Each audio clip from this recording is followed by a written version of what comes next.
of the booze, yeah. Gingers really are nature's laughingstock, and this is coming straight from an Irishman. But why are they such whipping boys? Their translucent skin, their clownish tops. Well, Ron Weasley is one ginger bastard. In fact, he makes other ginger bastards jealous. But in the end, he bagged himself some sweet, sweet Hermione loving, and lucky him. Because once you go mud blood, there ain't nothing else but. So for good old Ron and the entire Weasley clan, we salute you with a drink we're going to call the Weasley Top.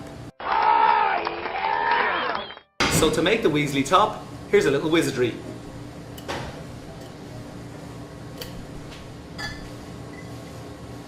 Some Captain Morgan.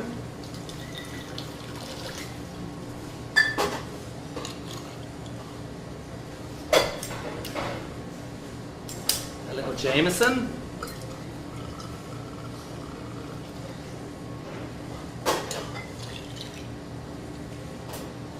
Some Grenadine. Shake it up.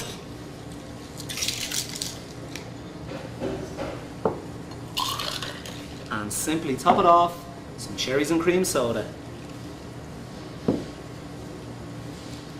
The Weasley Top. Thank you for watching Secret of the Booze. Be sure to subscribe and watch past episodes. As always, if you have a geeky cocktail, let us know in the comments below.